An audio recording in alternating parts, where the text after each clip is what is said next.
Hi, it's Khan, or you can call me Annie. Let me ask you something. Have you ever felt like you're doing everything right, checking all the boxes, but somehow, deep down, something still feels off? Like you are showing up every day, doing the things you're supposed to do. You've got routines, goals, maybe even a clear plan, but you still feel like you are stuck in place. Like you're not moving, not growing, not feeling what you thought you feel right now. That's where I've been the past few weeks. I'm studying what I love at a uni I actually like. I eat well, I journal, my habit tracker gets ticked off almost every day. On the outside, things are going fine. Nothing is falling apart, but inside, I feel disconnected. I'm not miserable. I'm not failing, but I feel stuck. It's like I'm in the middle of the ocean, just floating. There's just fog, silence, repetition, no spark, and no breakthroughs. I wake up, do my tasks, work, study, cook, sleep, day in, day out. No fireworks, no progress that feels exciting, just going through the motions. And eventually, the questions sneak in. Did I make the right decision? Why am I even doing all this? Am I really on the right path? It's hard to keep trying when you forget what you're trying for. So I did what I always do when I feel this way. I pause, I reflect, I open my journal, and I zoom out. I have always been a dreamer, a go-getter, the kind of girl who moves to a new city at 12 just to chase a dream, even when no one else believes in it. When I was in year 7, I made the bold choice to leave home and live in a different city so I could go to a better school and get closer to my dream of studying abroad. I didn't know much about English or what that decision would actually mean. I was young, innocent, naive, but fiercely passionate. Thanks to my grandpa, I was able to fully live by myself after a few months receiving help from him. Back then, I thought bravery was making the big decision, but now I know the real bravery was showing up every single day afterward. People thought my parents were out of their minds. How could they let a little girl move away like that? But what they didn't know is it wasn't even my parents' idea.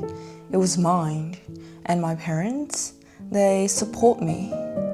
They stood by me even when others judged them. I thought I was brave, but they were braver. However, that little girl had no idea what was coming. I didn't understand anything in school. My English was terrible. My grades were worse. I felt stupid, isolated, out of place. I hated English. I hated school. I hated the version of me that wasn't good enough. And I kept asking, why did I choose this hard path? That season of my life, it felt a lot like now, like floating, like being stuck in fog, like questioning everything. But I kept showing up, even when it felt pointless, even when no one was clapping, even when I didn't see progress for years. And eventually, after 6 long years, I reached that chapter's destination. Now that I'm older, I can look back and realize that's what trying really is. Trying isn't glamorous. It's not always exciting. Most of the time, it's quiet. It's waking up and doing the hard thing again and again with no guarantee that it's working. It's floating in the middle of the sea, not knowing when you'll reach land or if you ever will. But you float anyway, and it reminded me of something beautiful. People in the past used to do this literally. They would set sail in little wooden boats, chasing new land they couldn't even see. They left behind the shores they knew with no map, no certainty, no guarantee. Sometimes they float for months, even years, not knowing when they would arrive, not knowing if they'd survive. But they kept sailing. Why? Because as long as they were still afloat, there was still a chance, even if it was 1 in a million. And maybe that's exactly where I am now. And maybe that's exactly where you are, floating in the middle of the ocean, eyes covered by fog, too far away from where you started, but also too far away from where you're heading toward. Just trying to stay afloat, and that's enough, because staying afloat is progress. Showing up is a win, even if you don't feel it yet. As Seth Godin suggests in The Deep, everything you've ever wished for might be waiting on the other side of the struggle, if you can overcome the deep. Maybe that's where we are right now, in the deep, in the space between the beginning and the breakthrough, but we still here, still trying, still moving, even if it's slow, even if it's quiet, even if it feels invisible.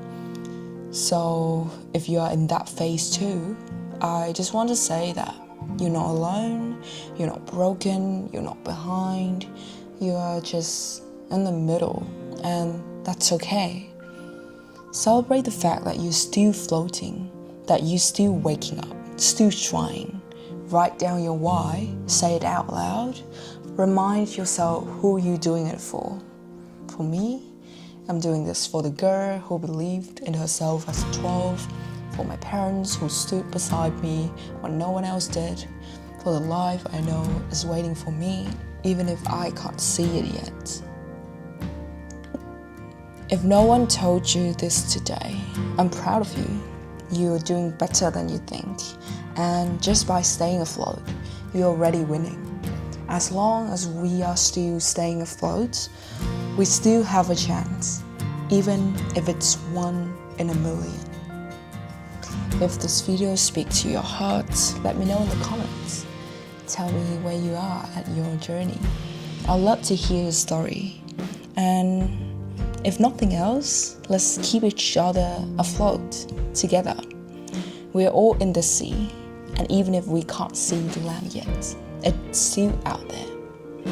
Thank you. Bye-bye.